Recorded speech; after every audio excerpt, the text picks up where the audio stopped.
berri den urtearen errepasoa egin du Kontseiluak Bilbon eta hasi berri den honetan langai izango dituenak aurkeztu ditu. Batu zalatu adostasun soziala ere zabalagoa egita izango da nagusietako bat eta horretarako Kontseiluak lehentasunezkotzat jo du beren burua euskalgintzatik eta euskaratik aparte xamar ikusten duten eragileetan orbanakoekin lan egitea azaltzeko batetik euskararen normalizazioa eta bizi berritze prozesua zer den eta nola lotzen den kohesio eta justizia sozialarekin eta bestetik haiei erantzun eta adostasun puntuak bilatzeko eta lantzeko. Izan ere Eskisabelek azpimarratu du adostasunak ez direla berez sortzen, baizik eta landu eta josi egiten direla. Arratsaldeon guztioi eskubideak bermatzeko, baina hizkuntza politikan jauzi bat egiteko beharra dagoela berretsi du Eskisabelek eta euskalgintza jabetuta dago horretaz haren arabera entzun. Pentsatu dugu protokolo bat martxan jartzea, nolabait eraso hoien aurreko ezadostasuna, inkluso haserrea adierazteko.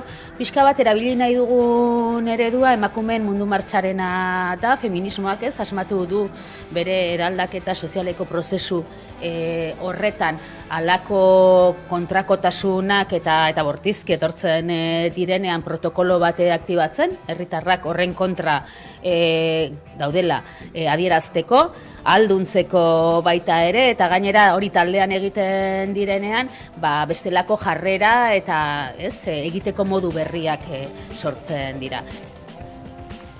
Ez da berria gobernukide diren alderdi politikoen arteko liskarrak gertatzea, hauteskunde kanpaina baten atarian herritarrei botoa eskatzea egokitzen denerako, bestearekiko desberdintasunak nabarmentzeko beharra dute elkarrekin gobernatzen dutenek eta joera hori aintzat hartuz hobeto uler daiteke EAJ eta PSE azken egunetan izaten ari den polemika handia, Gasteizko Arana zentroa dela eta goiz honetan esaterako Bingen Zupiria Eusko Jaurlaritzako bozeramailea Espainiako gobernuak Gasteizen egin nahi duen nazioarteko babeserako harrera zentroari buruz mintzatu da, esanez migrazio arloko konpetentziak Espainiarenak direla eta berak hartuko dituela erabakiak. Azaldu du Arana klinikaren baitan sortutako eztabaida ixteko konpromisoa hartu dutela Jaurlaritzako kideek eta horretan elkarrizketarako deia egin diotela gobernu espainolari.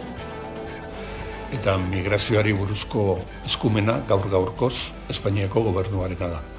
Baina horrenbesteko egia da, persona horiek bai gure artetik pasatzen direnean, gure lurraldetik pasatzen direnean, edo bai gure artean bizitzera geratzen direnean, behar izan batzuk dituztela.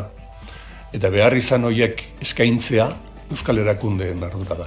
Beraz, erakunde askoren arteko lana behar da gai honi aurre egiteko. Gaia ez da erresa eta ez dauka erantzun errezik, baina beharrezkoa da elkarrizketa, koordinazioa eta lankidetza. Bestaldetik aurrera pausoak onartuta ere ez dituzte etengo protestak Donostia ospitaleko krisia konponbidean jartzeko oinarriak adostu zituzten joan den astean langileen ordezkariek eta Osakidetzako zuzendaritzak atzo goizean Donostialdeko ESI erakunde sanitario integratuko zerbitzu buruek batzarra egin zuten ospitaleko langileekin, bilera hartan adostutakoak jakinarazi eta hurrengo urratsak zehazteko. Azaldu dutenez, baina mobilizazioek ez dute etenik izango oraingoz. Langileen ordezkarien esanetan protestei eutsiko diete datozen egunetan Osakidetzarekin hitzartutako aurreakordioak ez hartzen ari direla egiaztatu arte. Hori gertatzen denean bertan bera utziko dituzte elkarretaratzeak. Are joan den asteko bileran ahoz adierazitako konpromisoak idatziz eta sinatuta jaso nahi dituzte langileek horiek horrela eta aste honetan urratsen nabarmenik ez badego heldu den astelenean berriz helduko diete elkarretaratzei. Hala ere, medikuek begi onez ikusten dute Osakidetzako zuzendaritzarekin adostutakoa eta konponbiderako ateak zabaldu ditzakeela uste dute. Zehazki, 3 konpromiso hartu zituen Osakidetzak beste horren beste batzorde sortzeko Donostialdeko ESIko langileen parte hartzea zehazteko batzordea, osasun prozedurak zer erietxetan egingo diren erabakiko duen batzorde teknikoa eta Donostia ospitaleko lantaldearen egonkortasuna aztertuko duen batzordea. Donostiatik Bilbora, Kenmok Bilboko talde antimilitaristako bikide epaitu dituzte gaur goizean 2021ko abenduan egindako protesta baketsu batengatik. Espainiako armadak Irala auzoan duen kuartela eraisten ari zirela antzeztu zuten. Bada azpiegiturako hormetako batean kalteak eragitea leporatuta, fiskalak 18 hilabeteko espetxe zigorra eta 4.500 euroko isuna eskatu du ekintzaile bakoitzarentzat. 18 hilabete eta 4.500 euroko isuna. Eskatzen dizkigute. Leporatzen dikute kalteak. Garrantzi gehiago jartzen diote horma baten kontra egindako kalteak, gerratek sortzen dituzten kalteak baino. Eta Bilbon garela urtean airearen kalitatea hobetzeko helburuarekin 50.000 biztanletik gorako herriguneetan emisio gutxiko eremuak ezarri beharko dira Europak aginduta. Fokua Bizkaiko hiriburuan jarrita, aginduak zer eragingo duen aztertzeko nora abete Bilboko udaleko mugikortasun eta jasangarritasun zinegotzea izan dugu gaur gurean entzun jarraian, nolakoa izango den etorkizun hurbileko Bilbo emisioa pala ardatz hartuta. Guretzat oso importantea da Bilbon daukagun egoera ondo aztertzea, datuak izatea, gero neurriak martxan jartzeko, ez? Eta horregatik bi ikerketa ezberdinak egiten ari gara, bata da karakterizazio ikerketa bat, hau da, zein motatako ibilgailuak dauzkagun Bilbon eta zenbat kutsatzen duten, eta gero beste alde batetik zein den gure airearen kalitatea. Hori emango digu argazki bat, oso importantea gero neurriak martxan jartzeko eta batez ere jakiteko nondik hasten garen eta nora goazen. Orduan, Bilbo eremua izango da geurea. Eta ekonomiarekin lotuta Gipuzkoara bueltan urtebetetik gorako geldialdiaren ostean garraiolarientzako bidesari berezia Gipuzkoako errepideetara itzuli da. 2018 eta 21 bitartean Gipuzkoako Foru Aldundiak kamioilariei bidesari berezi bat kobratu zien N1 eta 15 errepideetako 19 kilometrotan, baina Euskal Autonomia Erkidegoko Justizia Auzitegi Nagusiak eten egin zuen Gipuzkoatik kanpoko garraiolarientzat diskriminatzailea zela adierazita. Hala Aldundiak berritu egin du sistema eta Europako batzordeak onespena eman ostean arau berria onartu zuen hilabete hasieran. Atzo hasi ziren 3,5 tonatik gorako ibilgailuei kanona ordainarazten. Aldundiak nabarmen handitu du ordaindu beharreko errepide zatia. Lehen 19 kilometro ordaintzen ziren 3 zatitan eta orain N1 eta A15 errepideak beren osotasunean dira ordainpekoak 76 kilometro. Horretarako Aldundiak 7 arku jarri ditu eta sarrera irteera guztietan banderola bana 108 guztira. Aldundiaren arabera sistemaren berritzeak 25 milioi euro inguruko kostua izan du. 3,5 tonatik gorako ibilgailuek ordaindu beharko dute bidesaria horrela. 3,5 eta 12 tona bitartekoek kilometroko 22 zentimo ordainduko dute eta 12 tonatik gorakoek berriz 28.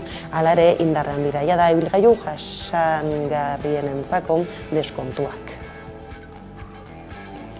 Gaizlatuta berriz, Pablo González kazetariaren espetxaldiaren luztapena berretsi du hilabete honetan Poloniako auzitegiak eta hala urtebete egingo du kartzelan espioitzaz akusatuta. Kazetaritza eta adierazpen askatasuna edota kazetaritza eta informatzeko eskubidea banezinak dira. Hala urtarriaren 24a kazetariaren eguna dela aitzakiatzat hartuta Gonzálezen kasua ekarri gura izan dugu gogora gaur gurera Leire Iturregi Euskal Herriko Unibertsitateko irakaslearen eskutik adi. Ze oso momentu delikatuan gaudela esango nuke, ezta? Adierazpen askatasuna eta informatzeko eskubideari buruz hitz egin dugu eta hitz egin duzue eta horri gehituko nioke bere bai prentsa askatasunaren garrantzia. Zergatik, hirurak direlako demokrazia osasuntsu baten oinarri ezinbestekoa. Eta horietako bat ez badabil ondo, gure demokraziaren kalitatea ere ez da hain ona izango. Bada mendebaldeko aliatu gehienen aldetik presio diplomatiko handia jasaten ari da Alemania 1970ko hamarkadaren amaieraz geroztik fabrikatzen dituen Leopard 2 izeneko tankeak Ukrainara bidalditzen edo gutxienez horiek dituzten beste herrialde batzuei gatazkara eramateko baimena eman diezaien. Izan ere, lizentzia akordioen arabera Berlinen baimenik gabe ezin dituzte ibilgailu horiek herrialde batetik bestera leku aldatu, horien ekoizlea izateko daki. Halere, Alemaniak ate ireki dio bere onespenik gabe mugimendu horiek egiteari. Finlandiak eta Poloniak azken egunetan adierazi dute Leopard 2 batzuk Ukrainari entregatzeko prest daudela, eta horri buruz galdetuta Alemaniako atzaren ministroak eren egun nabarmendu zuen ez dutela oztoporik jarriko halako tankeak dituzten herrialdeek planteatzen baldin badiete gatazkara eramatea. Entzun jarraian Ane Irazabal nazioarteko kazetaria. Funtsean Alemaniak esaten duena da ez duela izan nahi Europako Batasuneko herrialde bakarra tankeak bidaltzen dituena, hau guztia koordinatu egin nahi duela mendebaldeko aliatuekin eta Europako Batasuneko estatukideekin, ez duela izan nahi lehen pausua hartzen duen potentzia hori, eta gero bestalde batetik oso argi dauka ez duela talka zuzen bat bultzatu nahi Errusiarekin. Errusia potentzia nuklearra delako eta Alemania ez, eta historikoki harreman politiko eta komertzial oso estuak izan dituztelako. Eta nolabait Scholzek interpretatzen du, Ukrainara Leopard tankiak bidaltzen baditu, horrek nolabait aldatu egingo duela gerraren bilakaera, eta erantzukizun handia izango duela Alemaniak horretan, eta ez du bakarra izan nahi. Bien bitartean Europar Kontseiluak NATO Ipar Atlantikoko itunaren erakundeak eta Ameriketako estatu batuek argi dute Ukrainari emandako laguntza militarra beste fase batera eraman behar da, eta mendebaldeak armamentu astunarekin hornitu behar du. Asier Blas, Euskal Herriko Unibertsitateko geopolitika taldeko kidea. Orain eztabaidatzen ari den armamentu berri honen bidalketa kontutan izan behar dugu hasiera batetan ere Amerikako estatu batuak esan zuela ez duela hori egingo. Rusiar inbasioa hasi eta gutxira, mendebaldeko herrialdeek eta NATOk berak esan zuten hau ez zutela egingo. Hau eginda, goratze prozesu hori, tensionatze prozesu horrek aurrera jarraitzen du, eta hori da kezkagarria. Zer Rusiak inbasioa hasi zuenetik, etengabe, gerra honen tensio goratzeak ez du atsedenik hartzen, eta egoera geroz eta kezkagarriagoa da. Honekin eguneko lerroburuak aipatuta, iritsi eguneko argazkiari heltzeko unean aipatu bezala euskaratik urrun sentitzen direnekin hizkuntzaren auzia landuko du kontseiluak, kohesio eta justizia soziala Ipar Aiara Durreta.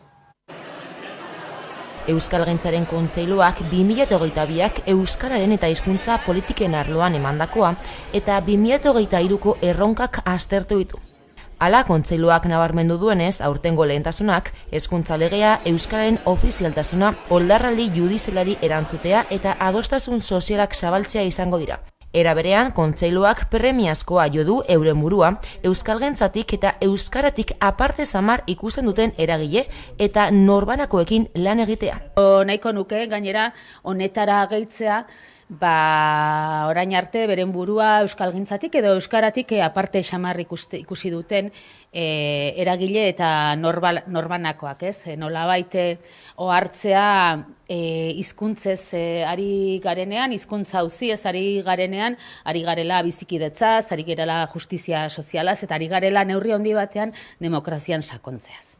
Hizkuntza politikak ez direla nahiko deritzo kontseiluak eta horregatik hizkuntza politiketan jauzi bat egin behar dela azpimarratu du. Ordan uste dugu jauzi bat egiteko unea iritsi dela hizkuntz politiketan, hizkuntza politika ausartak behar ditugula, baliabidez hornituak, baldin eta 22. mendera, euskara 21. mendera bezala bizirik eta nora nahiko iritsiko bada.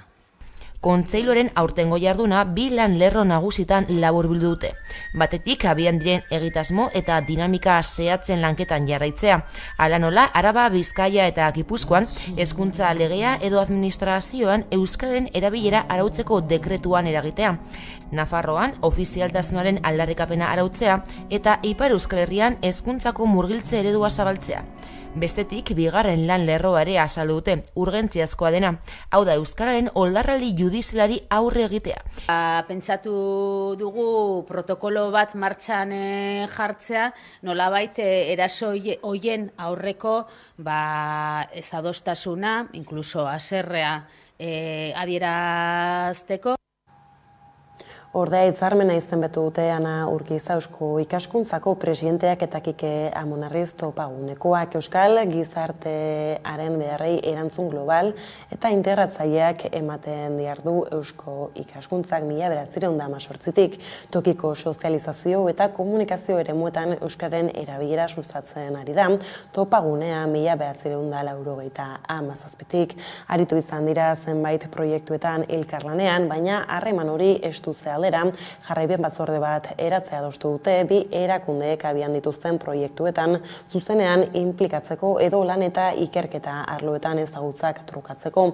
Hala Eusko Ikaskuntzak 2024an egingo duen biltzarrean parte hartuko du topaguneak besteak beste. Antzera, euskaltzaleen topaguneak euskararen erabileran jauzi bat egiteko sustatuko duen aldaketaren teoriaren prozesuaren alde egingo du Eusko Ikaskuntzak. Eta euskaraz, Euskal Autonomia Erkidegoko Justizia Auzitegi Nagusiak baliorik gabe utzi zuen atzo atzerriko ikastetxeei kurrikuluma eta eman beharreko gutxieneko euskara eta gaztelania orduak zehazten dizkien agindua. Horrela, arrazoia eman zion Bilboko Eskola Amerikarrari eta baliorik gabe geratu da Eusko Jaurlaritzako Hezkuntza Sailaren 2021ko martxoaren 24ko agindua. Gaur egun agindu horren bidez ikastetxeok behartuta daude gutxienez 1050 ordutan euskara eta literatura ikasgaia ematera eta guztietan eta beste 1050 ordutan gaztelania eta literatura ematea. Alabaina Bilboko Eskola Amerikarrak helegita ipini zion eta baliorik gabe geratu da. Hauxe Euskal Autonomia Erkidegoko Justizia Auzitegi Nagusiak eman duen arrazoia. Eusko Jaurlaritzak ez diela aurrez kontsultarik egin aginduak eragindakoei eta ez duela behar bezala justifikatu hori ez egitea. 2021ko agindua balio gabetuta aurrerantzean 2012ko martxoaren 12ko egongo da indarrean. Horren arabera derrigorrezko bigarren hezkuntzan gaztelania eta literatura eta euskara eta literatura ikasgaietako kurrikuluma emateko osotara 2280 ordu erabili beharko dira gutxienez. Hezkuntza Sailak esan du beste agindu bat prestatzeko lanean ari direla eta horrek eragina izango duen ikastetxetara joko dutela. Aurrez Araba, Bizkaia eta Gipuzkoan 5 ikastetxetan izango du eragina. Bestadetik Jaurlaritza prest legoke beste baliabide osagarri batzuk bilatzeko Arana zentroko plazak jaisteko. Lidea Milibia gizarte politiketako sailburu ordeak azpimarratu duenez, errefuxiatuak ondo hartatzeko tamaina importantea da eta Gasteizko makrozentroa ez da orain arte bi administrazioek partekatututen ereduan ere agertzea. Instalazioek 350 plaza izango dituzte eta 13.000 metro kuadroko azalera. Instalazioek 14,1 milioi euroko aurrekontua dute. Hala ere, Arabako Foru Aldundiak iragarri duenez, 2009an orduan Aldundiko Arkitektua Zerbitzuaren zuzendariak txosten bat sinatu zuen eta bertan 24 milioi zenbatetzi zuten Arana klinika berritzeko. Beraz, Aldundiak dioenez aurrekontua ez da nahikoa izango. Polemikak okerrera jo du, batez ere EAJ eta PSE alderdien artean. Alde batetik EAJak gogor kritikatu du ez zuela proiektuaren zehetasunak jaso eta adierazi duenez ez du begi onez ikusten eredua ez datorrelako bat EAeko ereduarekin. Adierazpen horiek zenbat erreakzio sortu ditu. Eneko Anduezak PSeren idazkari nagusiak salatu duenez lehendakariak eta Artolazabal sailburuak aspalditik ezagutzen zuten proiektua eta Anduezaren esanetan jarrera xenofoboa eta eskuin muturretik gertu izan dute. Inigo Urkullu lehendakaria deia antolatutako ekitaldian minduta saldu zen PSeren idazkari nagusiak egindako adierazpenengatik. Horrekin batera Urkulluk berretzi du EAJaren posizioa eta argitu du makrozentroak ez direla Jaurlaritzaren eredua. Bere aldetik Amapola Blasco nazioarteko babeserako harrera sistemako Espainiako gobernuko zuzendariak Radio Euskadin iragarri duenez egitasmoa behin betikoa da eta ez dute atzera egingo. Jaurlaritzak adierazpen horren aurrean adierazi du prest legokeela beste baliabide osagarri batzuk bilatzeko Arana zentroko plazak jeisteko. Lidea Milibia gizarte politiketako zailburuak azpimarratu duenez, tamaina garrantzitsua da eta diseinatu duten proiektua ez da orain arte bi administrazioek partekatu duten eredua. Egoera Hamaikako lantaldeak kalera irten da gasteiztarrei aipatu zentroaz duten iritzia ezagutzeko, Adi. Niri ondo iruditzen zait, ez dut zergaitik ikusten polemika sortu behar duenik, baina ez dut informaziorik hortaz. Ez dut nire iritzia ondo eman, baina nire gaitik ondo dago. Nire ustez ondo dago, azkenean beti dago jendeak esaka okupatzen ari dute, ezakit zer edifizioa ematen badiote leku bat horrela gutxienez polemika hori kentzen da. Bai, ondo, iruditzen zen. Nire ustez ondo, azken finean beti gaudek esaka, ezke daude edozen lekutan, ematen baldin badiegu leku bat, hobeto ez, ni behintzat ondo ikusten dut. Memoria historikoari helduta ordea Urduñako espetxe frankistan hildakoen senideak bilatuko ditu Jaurlaritzak Espainia mendebaldean. Igandean bilera bat egingo du Extremadurako kastuera herrian gorpuzkiak berreskuratzeko egindako lana aurkezteko.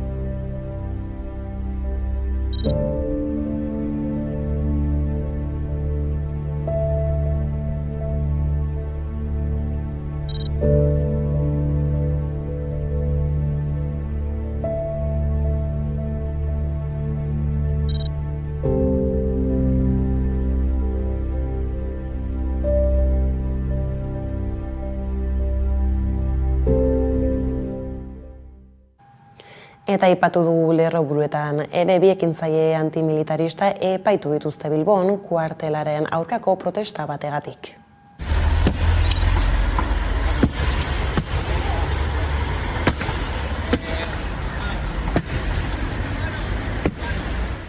Hilabete eta 4.500 euroko isuna.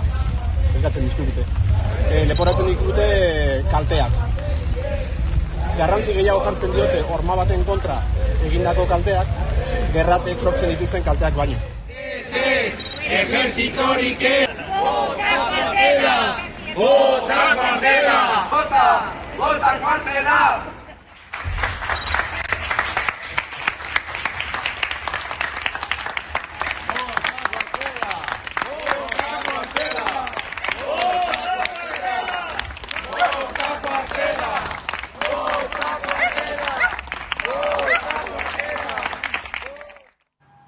Ekonomia arlora salto Gipuzkoa ez da salbuespena, Bizkaiko Foru Aldundiak bihar piztuko ditu ordainketa arkuak N240 eta B625 errepidetan, eta horren bestez bide horiek erabiltzagatik ordaindu beharko dute ibilgailu astunek. Nafarroan berriz urtearen amaieran ezarri nahi du lehen bidesaria, Abat autobidearen bere zatian.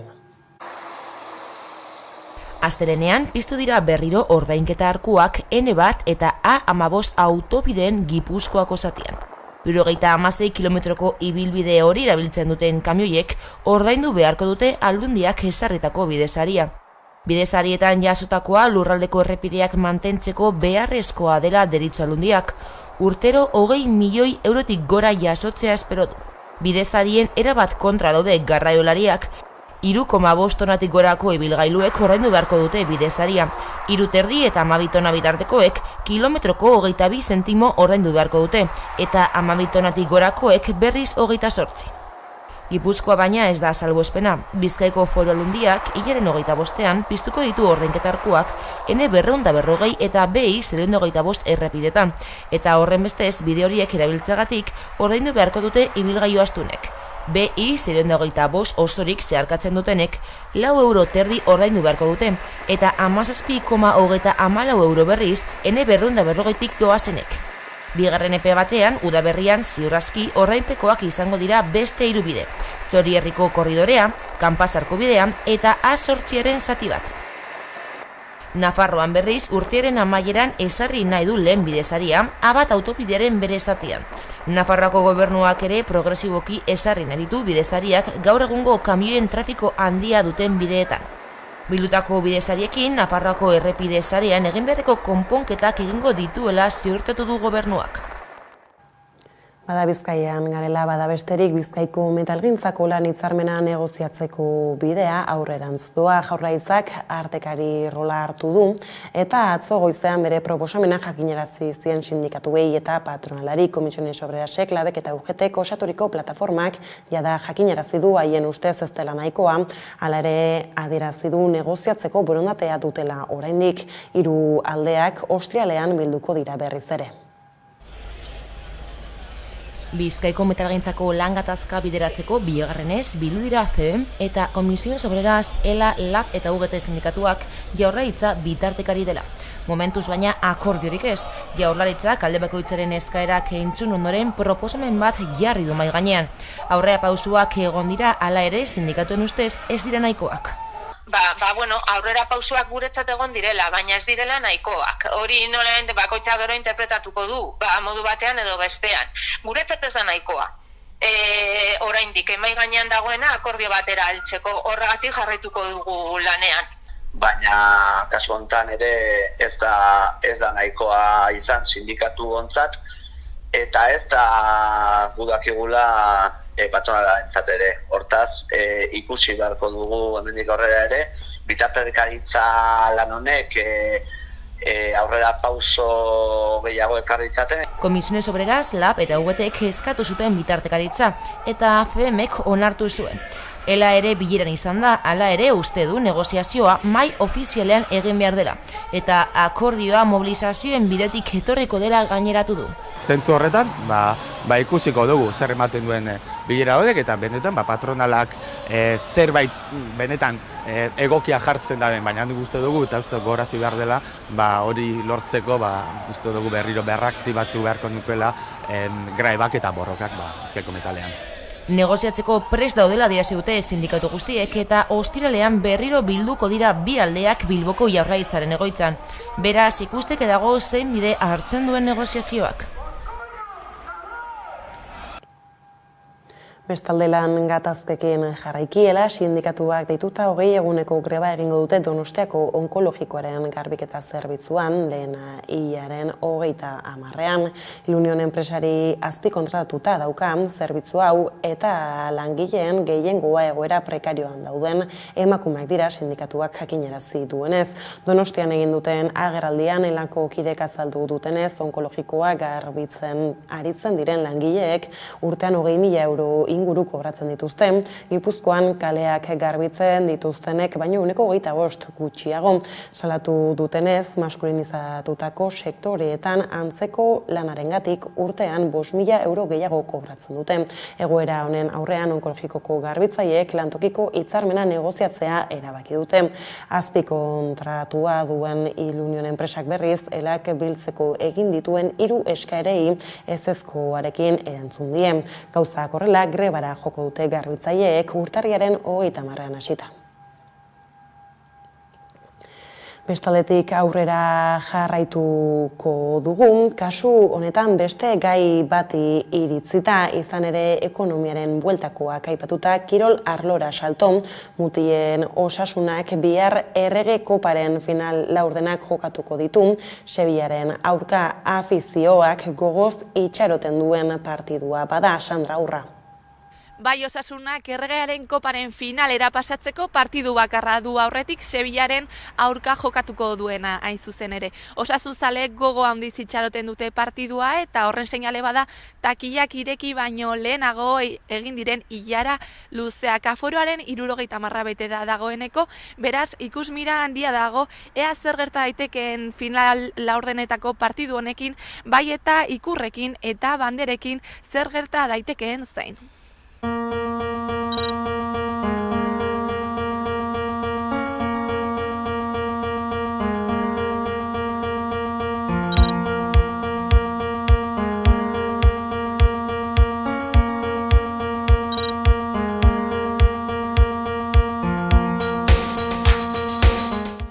han quitado esta bandera me la han quitado la Policía Nacional, me la ha confiscado hasta después del partido. Esa gente que vela por nuestra seguridad me ha quitado esta bandera, sin darme explicaciones.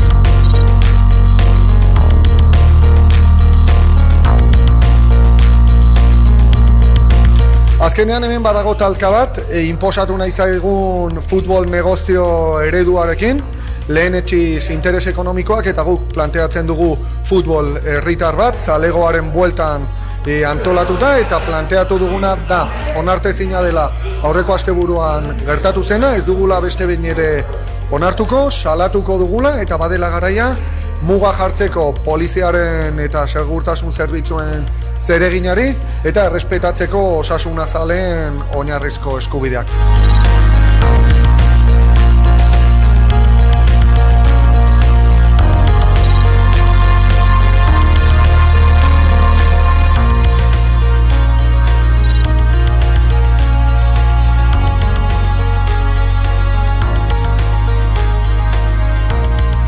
Ordea Deportibo Alavés taldeak 102 urte bete ditu, Erne. Eskerrak idari izatearen, elkarri emanetaretzen, gure artetik falta direnak kolbakoitzean ekarretzen, txalo goraka zita mututzen zaita otxaia, babazorroen bufanda gozatuko ditaztarria.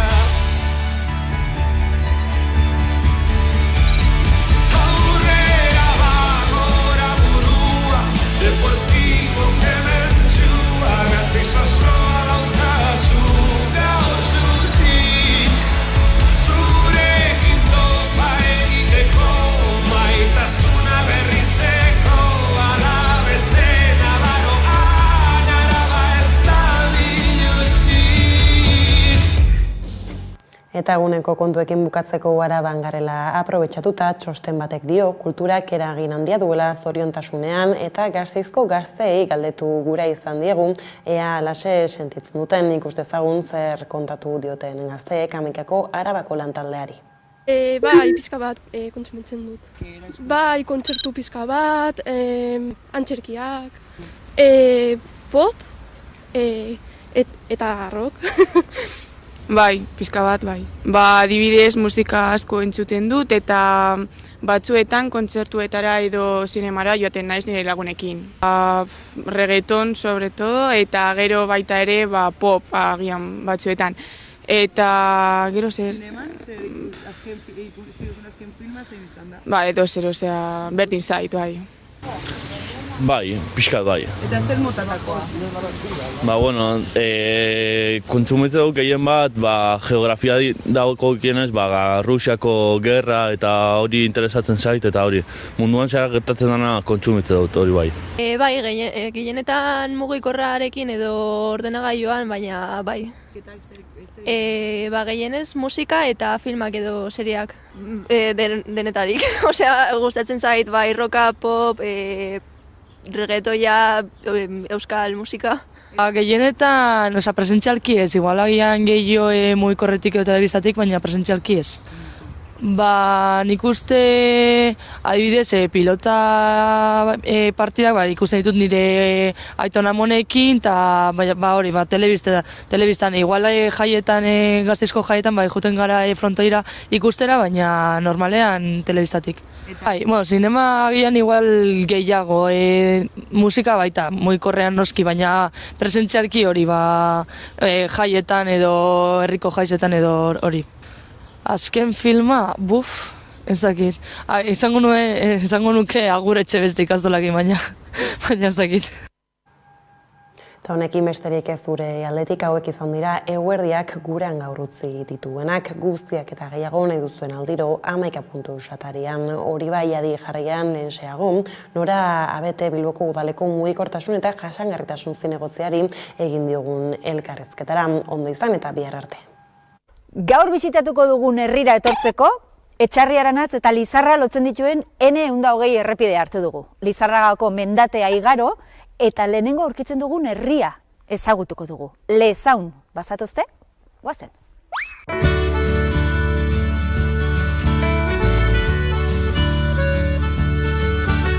Atzera, aurrera eta gora begiratuz, inoraz dago lehengo toki berean. Mikel, Lezauna iritsi gara gaur, behiratze guzki, pentsatzen un kristonotza pasabar genula. Bai, kasi erositxako egualdiza, Hemen ohituta zaudete, ez, hotza pasatzen? Bai, negua luzia eta hotza da normalien, bai. Hemen esaten dugu, ez tala goten kasi sudazkenik ez udaberri. Baina pozik hartzen ditut egun berriaren lehen eguzki printza. Azken finean bizina izenaren seinale dira. Negarraren antagonismoa naiz, kompleju denen areriota, etorkizuneko gizaseme perfektua. Orain gauero ibiltzen naiz, bide ilun eta desolatuetan. Natalia, kaixo, Lezaunen eta bildu gara gainera, lehen hemen egon naiz frontoi honetan, alkatearekin, baina orain bestaldean gaude, atzekalde horretan. Mural bat dago hemen, eta hemen bildu gara zurekin. Mural hau zer da, ba? Mural hau da Leonardak izeneko proiektu baten zati bat. Berriaren lehen eguzki printza, azken finean bizina izenaren seinale dira.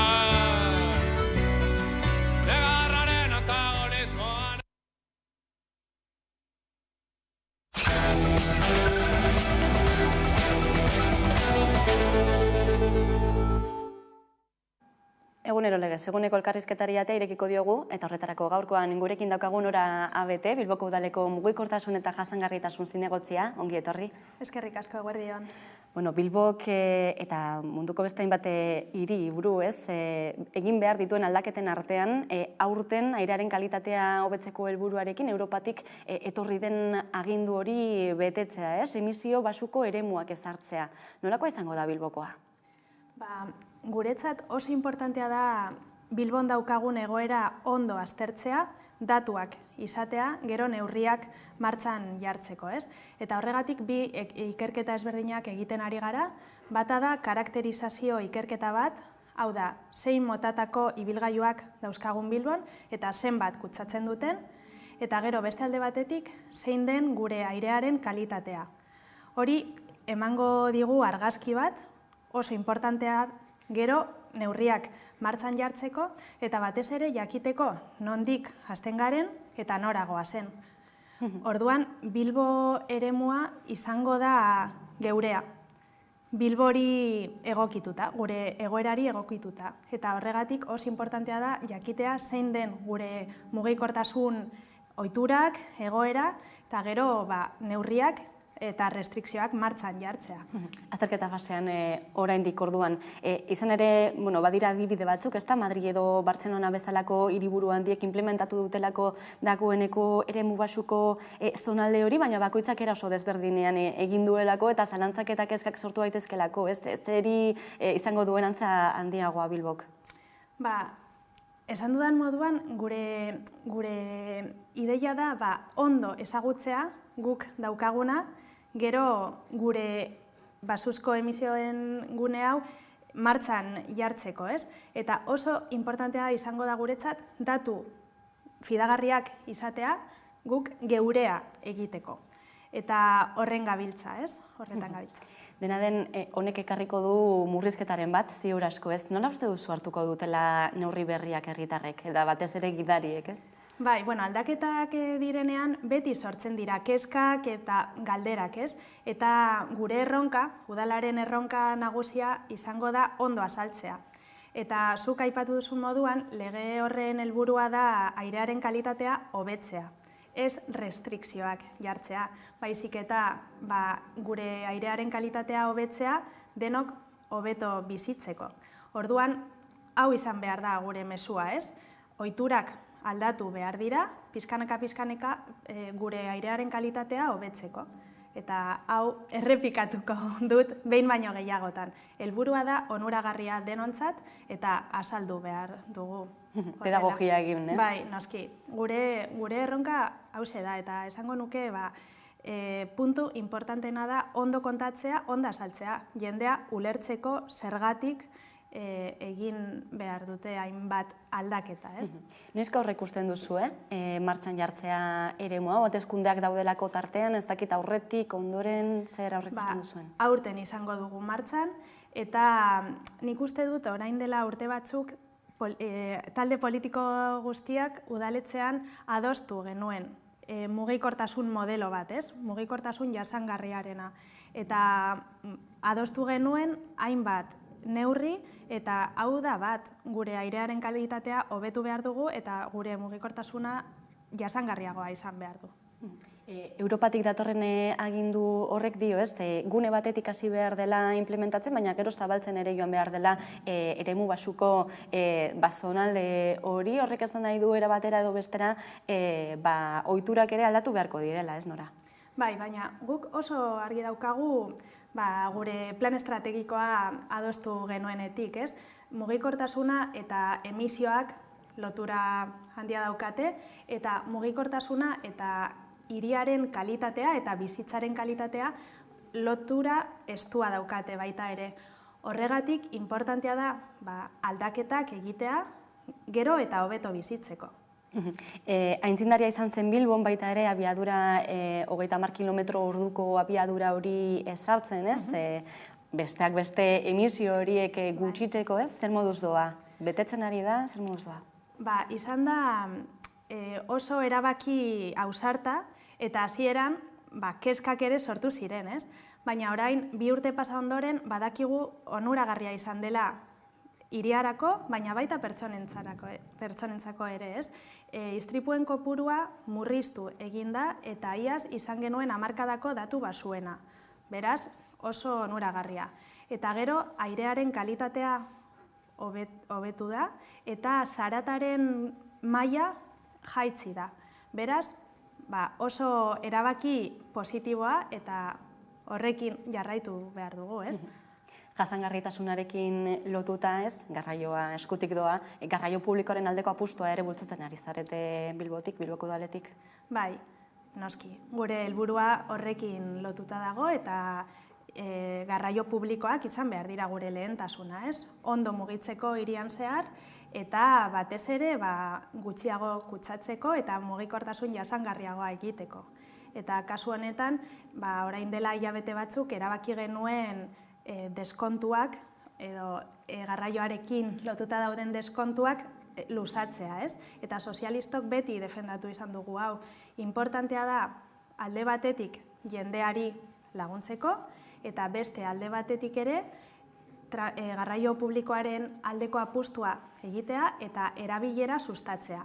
Eta ikusi dugu iraiatik, beraz, deskontuak sartu zirenetik, gero eta pertsona gehiago erabiltzen dutela garraio publikoak, eta oso datu importantea da, ere Bilbon gero eta auto gutxiago sartzen direla.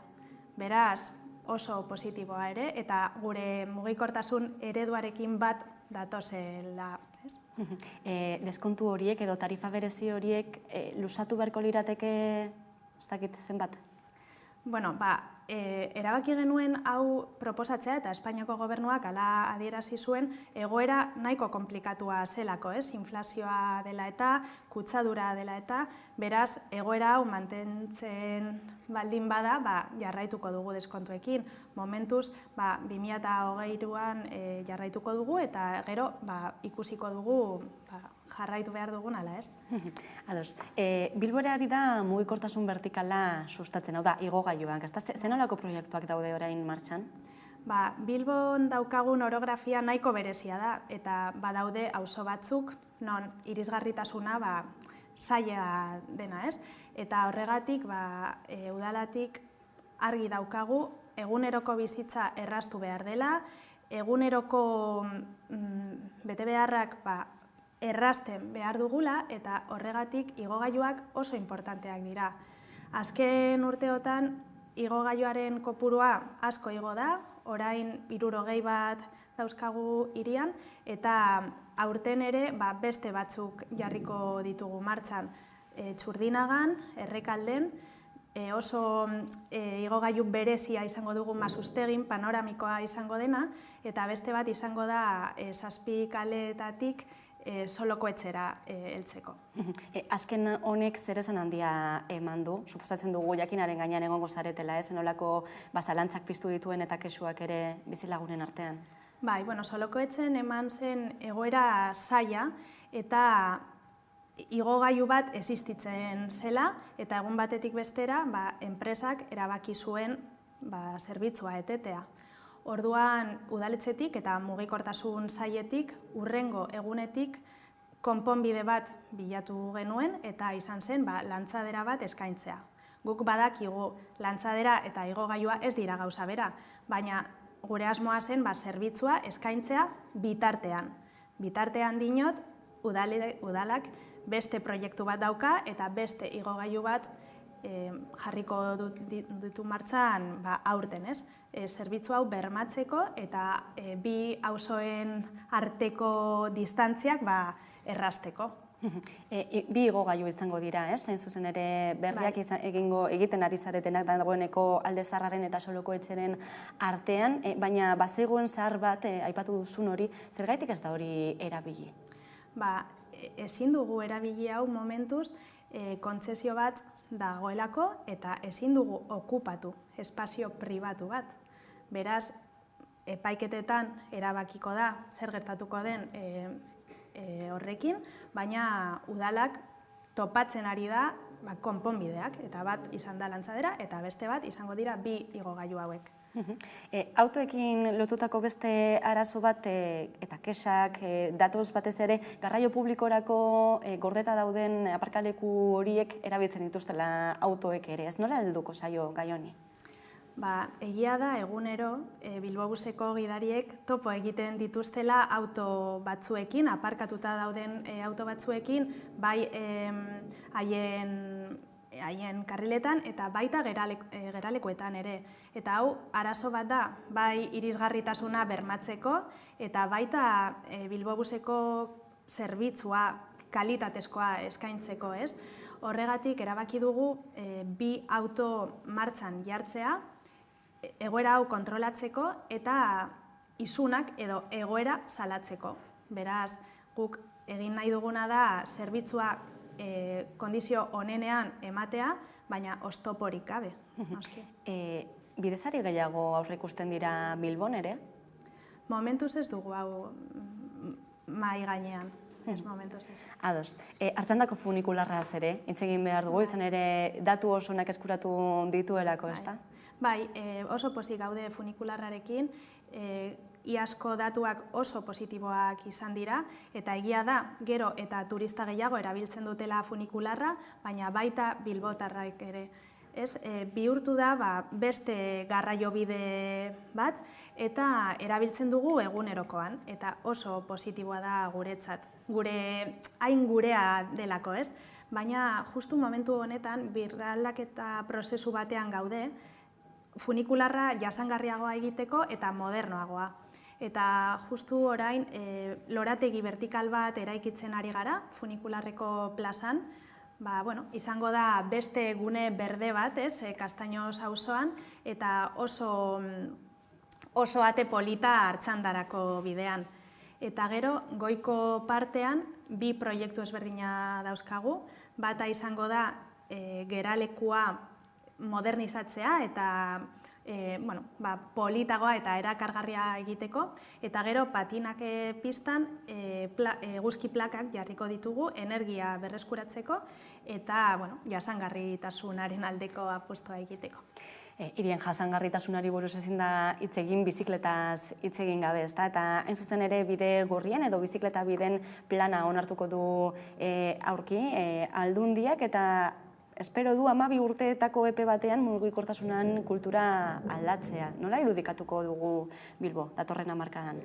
Guk gogorapen hau egin dugu, ez? Eta gure proiektu estrategikoa adostu genuenean ja imaginatu izan dugu nolakoa izan behar den Bilbo, ez?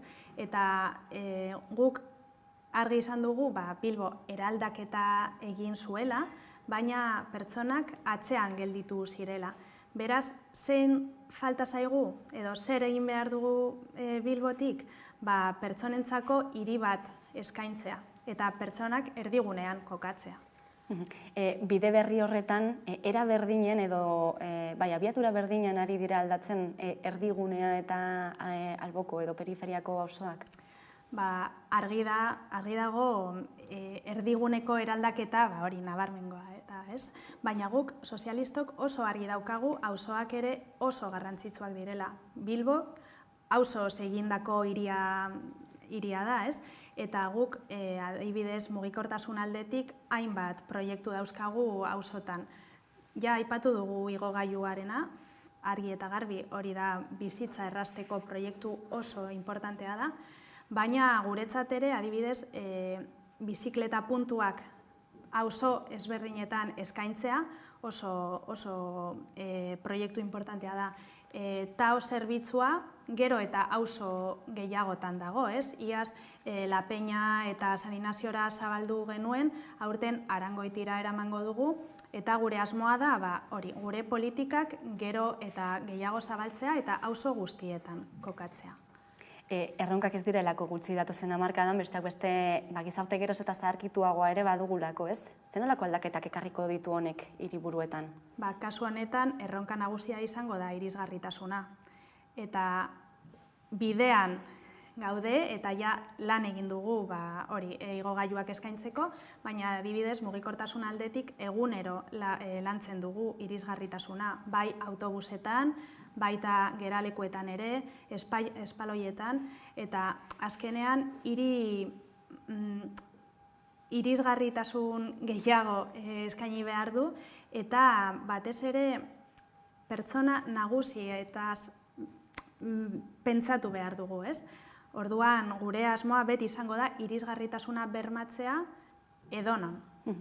Ikuspuntu feminista batetik ere heldu behar zaio gai honi, ezta? Izan ere, esan daiteke hiriak ez ditugula era berdinean bizitzen emakumeek zein gizonezkoek, zaintzalanak erdigunean jartzearen helburu hori, ez? Mugikortasunean zein hiriburuen antolakuntzan eragina dituzten gaiak direlako, ez? Zenolako pausoak eman behar dira? Mugikortasunean genero arrakala ere existitzen da. Eta guk badakigu adibidez emakumeok gehiago erabiltzen dugula autobusak edo garraio publikoak.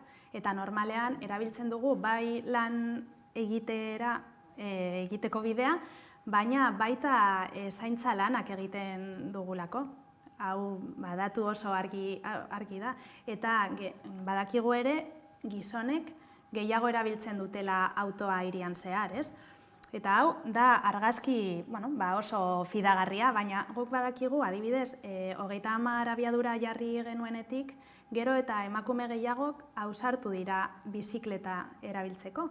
Beraz, baldintza onak eskaintzen baditugu, arrakala hau murrizten joango da. Beraz, hau da gure erronka, ez? Eskaintza onak eta baldintza onak eskaintzea. Digitalizazioak ere izango du lekua, datozen hamarkadetan, zenolako eragina izango du mugikortasunean eta jasangarritasunean? Digitalizazioa gurekin daukagu eta oso onuragarria izango da bai erabakiak hartzeko, baina baita kudeaketa efizienteagoa egiteko. Adibidez, digitalizazioari esker guk badakigu zenbat minutu falta diren autobusa heltzeko edo ibilbideak ondo planifikatzeko. Eta onurak hartu behar ditugu gure politikak egiteko, ez? Adibidez, aurten ere APP berri bat martxan jarriko dugu, taxiarekin lotuta egongo dena, eta hau gardentasuna eta efizientzia eskainiko du. Beraz, onurak hartu behar ditugu, noski. Hiriek eta Bilbok duen erronka handienetako bat izango da, ez? Nola uztartu, nola lotuko diren ingurumena, jasangarritasuna eta herritarrak, ez? Bai, eta guk beti azaltzen dugu autoak urte askotan hartu izan dute espazioa hiritan, ez? Eta orain, bai naturak, bai pertsonak berreskuratu behar dugu espazio hau eta lotu behar dugu eta mankomunean jarri behar ditugu gure bete beharrak, ez? Eta guk oso argi daukagu birnaturalizazio prozesuak importanteak dira, lehen aipatu dugu funikularrarena, baina guk saiatzen dugu beti birnaturalizatzen espazioak, azkenean natura eta pertsonak elkarrekin bizi behar dugu eta leku gehiago behar dugu hiritan. Maiatzan gerturatzen ari da eta udal eta foru hauteskundeak ere gertu dira, ezin dugu aipatu gabe utzi, alkategai izateko aukeratu zaituztela, salto handia da hori, zer moduz daramazu? Nik pozik nago, ilusioz ikusten dut maiatzako hauteskundeak, eta oso argi daukat Bilbo eraldaketa egin duela, baina momentu honetan beste lidergo bat behar duela. Pertsonak erdigunean kokatu behar dugu, eta nik uste dut oso proiektu ona izango dut hiria eskaintzeko, ez? Gainera, aipatu behar baita ere, emakumeek protagonismo berezia izango dutela aurtengo hauteskundeetan, bai hiru hiriburuetan zein foruetan, ez? Aldundietan, kasualitatea da hori? Ez dut uste kasualitatea denik. Guk sozialistok oso argi daukagu, emakumeak goi mailako postuetan egon gaitezkela, eta gainera importantea dela, hau erakustea. Guk benetan sinisten dugu berdintasunean, eta han egotea ez da bakarrik, ez da emakumeak garelako, baizik eta balio dugulako. Nora Abete, Bilboko udaleko mugikortasun eta jasangarritasun zinegotzia, eskerrik asko beste behin Hamaika Telebistara gerturatzeagatik. Eskerrik asko zuei. Hurrengora arte, bai.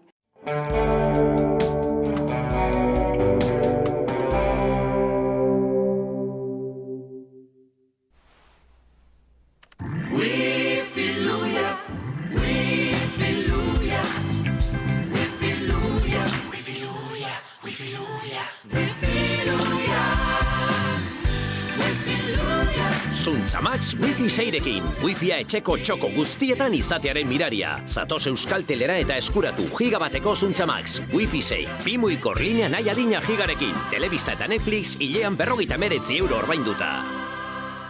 Gaur bisitatuko dugun herrira etortzeko, Etxarri-Aranatz eta Lizarra lotzen dituen N120 errepide hartu dugu. Lizarragako mendatea igaro eta lehenengo aurkitzen dugun herria ezagutuko dugu. Lezaun, bazatozte? Guazen.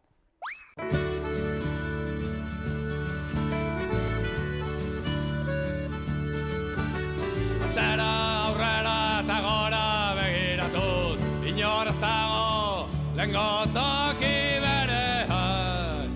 Mikel, Lezauna iritsi gara gaur, behiratze guzki, pentsatzen un kristonotza pasabar genula. Bai, kasi erositxako egualdiza, Hemen oituta zaudete, ez, hotza pasatzen? Bai, negua luzia eta hotza da normalien, bai. Hemen esaten dugu, ez dela goten kasi sudazkenik ez udaberri. Baina pozik hartzen ditut egun berriaren lehen.